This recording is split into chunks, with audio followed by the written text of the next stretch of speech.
estamos aqui neste local que mostra bem a importância que a cidade de Santarém teve ao longo dos milénios como um lugar estratégico.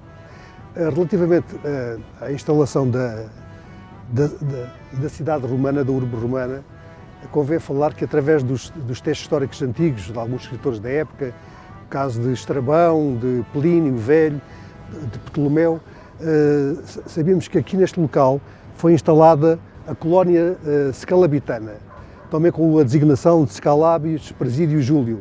Teve aqui uma importância estratégica, porque se nós olharmos para este espaço, conseguimos verificar que o rio é, portanto, um elemento importante e estratégico na formação das cidades e das urbes. Isso permitia, por um lado, as trocas comerciais e também, portanto, a deslocação das legiões romanas. Por outro lado, portanto, toda esta planície era dominada por aquele planalto, o planalto conhecido hoje pela Porta do Sol, pela Alcáceva, para este outro planalto aqui mais próximo, onde hoje se localiza o cemitério, onde existia a Porta de Valada. A via 16, que ligava ao Licipo a Braga Augusta, passava por aqui e ia para esta zona do Planalto, portanto vinha desde Lisboa ao Licipo, portanto ia até Braga, hoje, que na altura era conhecida por Braga Augusta.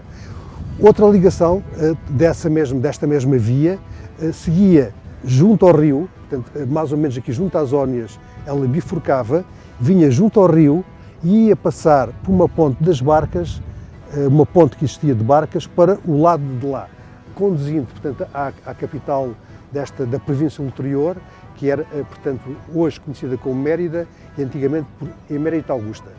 Essa mesma via também ligava outras cidades desta zona, da província ulterior romana, que seria Conímbriga e Aménio, que era Coimbra, e Célio, Tomar.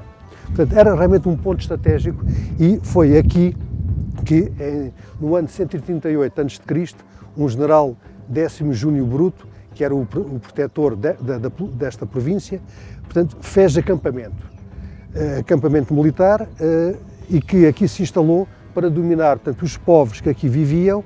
Não sabemos onde é que ele, portanto, instalou o acampamento. Se instalou nesta zona de Santarém, se instalou lá mais ao fundo, para aquele monte que é conhecido por Sons de Alpompé.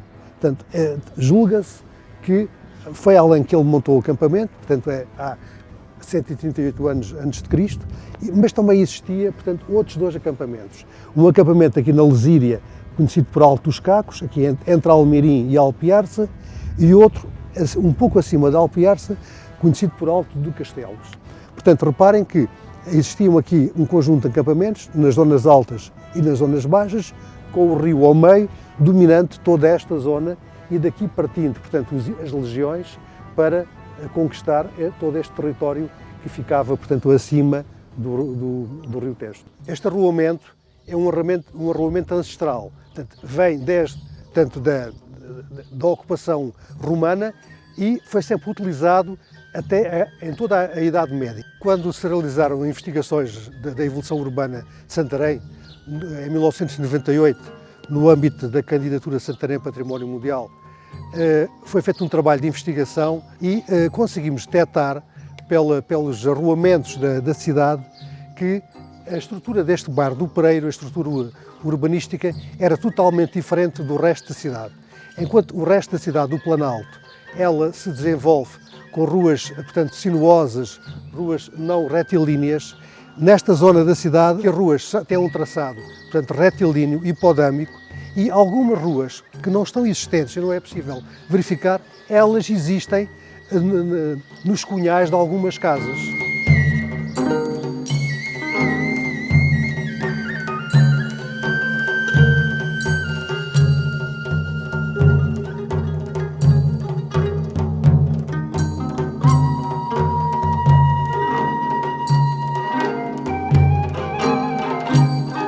Foi desta zona que se instalou o acampamento romano.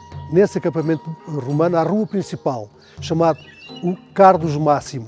numa ligação norte-sul, que por sua vez era atravessado por uma rua nascente poente chamada Decumanus Máximo. Nos acampamentos romanos havia uma divisão em talhões que correspondia a divisões chamadas atos, de 35 metros e meio por 35 metros e meio. E o urbanismo do Pereiro corresponde a essa divisão fundiária. Ainda é possível ver aqui na pilastra desta casa, onde correspondia a uma rua que está na continuidade da Travessa de São Julião. Nesta perspectiva do acampamento romano no Pereiro, na interseção da rua Miguel Bombarda com a rua Capel e Ivens, havia uma rua a meia encosta, hoje Rua Brancampo Freire, também conhecida por Rua da Amargura, que era como que um atalho a ligar, portanto, à zona de Scalabis, onde é as Portas de Sol.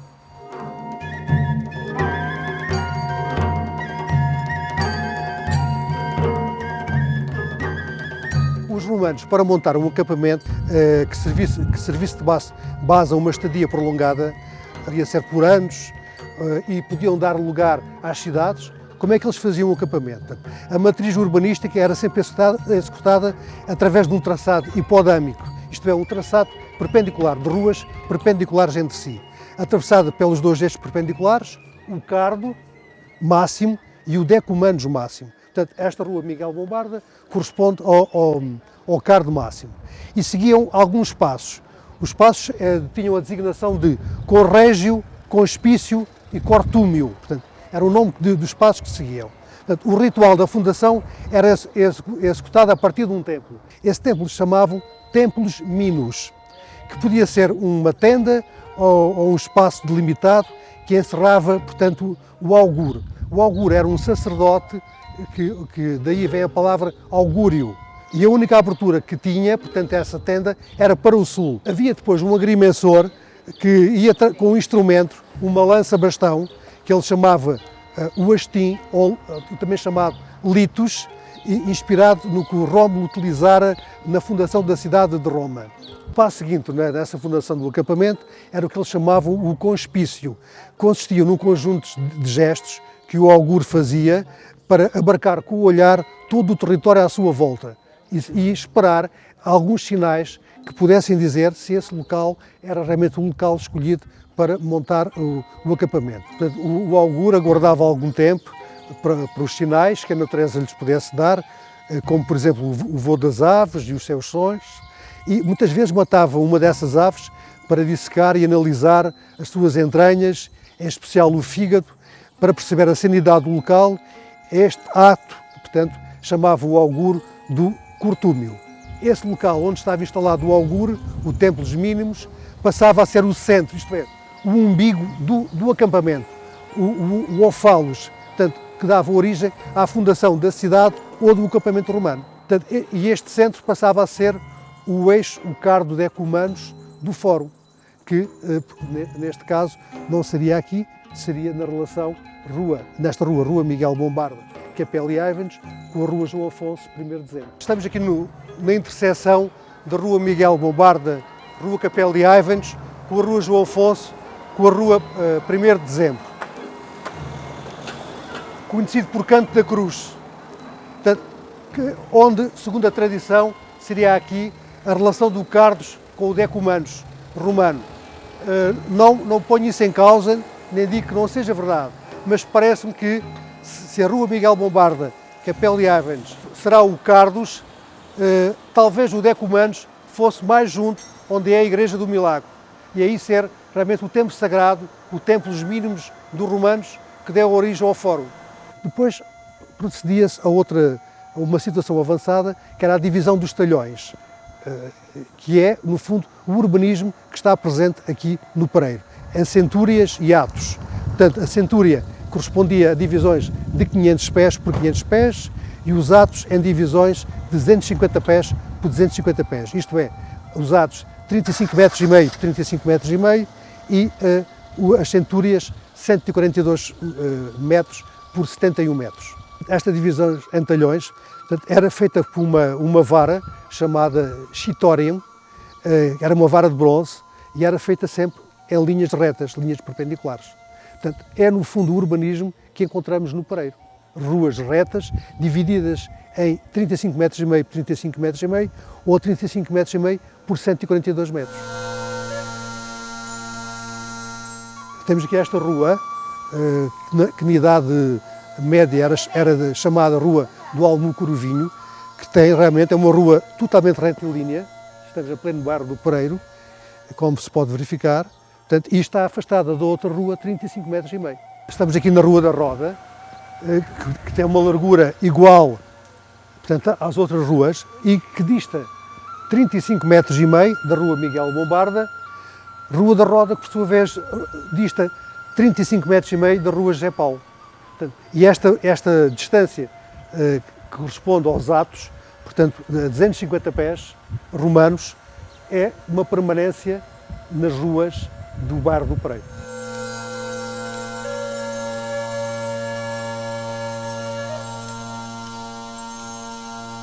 Estamos aqui na Rua António Santos, onde ainda é possível verificar um troço da muralha medieval que podia ter correspondido à muralha romana, porque os acampamentos romanos eram delimitados por paliçadas ou muralhas.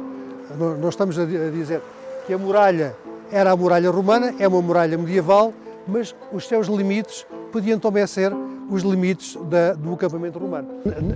Neste local, conhecido por Jardim das Portas de Sol, que foi a antiga alcáçova medieval, antes da chegada dos romanos, existia neste esporão, neste planalto, um ópido, um acampamento fortificado de uma população que aqui devia viver desde a Idade do Bronze. Portanto, o rio, como elemento estratégico importante pela água e como via de comunicação, permitiu que a cidade se desenvolvesse nesta perspectiva em três assentamentos. Portanto, uma zona portuária, portos, catápolis, onde chegavam as galés romanas, onde os exércitos podiam chegar, onde se faziam as trocas comerciais através do rio, e isso tudo leva a crer que poderia ser no que veio a ser Alfange, naquele bairro. Ali seria, portanto, a zona, o Portos romano. Outro assentamento, aqui nas Portas de Sol, que veio a designar-se Scalabis, e o acampamento romano, que se veio instalar na altura de Júlio César, talvez em 41 ou 60 a.C. ou 44 a.C., na zona, portanto, do Pereiro. Aqui temos uma cidade polinucleada, portanto, um núcleo ribeirinho, o primeiro, um núcleo no Planalto, na zona que vem a ser as Portas de Sol, e o acampamento romano na zona do Pereiro. Esta tese urbanística, das permanências urbanísticas, de que a cidade polinucleada assentava em três pequenos espaços, portanto, a zona ligada ao porto, a zona fortificada Scalabis, no que é hoje as Portas de Sol, e o acampamento de Júlio César, portanto, localizado no Pereiro, não assentem fundamentos arqueológicos, porque na realidade não existem realmente descobertas arqueológicas na zona do Pereiro. Talvez porque os arqueólogos ainda não trabalharam nessa zona e não foi possível encontrar vestígios arqueológicos. É muito difícil apresentar certezas onde se implantou o acampamento romano, mas aqui nas Portas de Sol houve realmente descobertas importantes pela arqueologia, como, por exemplo, estas ruínas romanas de ruas, que prova que na realidade existiu assentamento romano aqui nas Portas de Sol. Para além destas estruturas de habitações e arruamentos romanos, foram encontradas, portanto, umas cisternas que hoje já estão, portanto, fora da muralha, mas que deviam ser cisternas públicas. A colónia scalabitana era de grande importância dentro do conjunto das cidades romanas da província ulterior, tanto que a colónia scalabitana foi sede de um dos três conventos jurídicos dessa mesma província.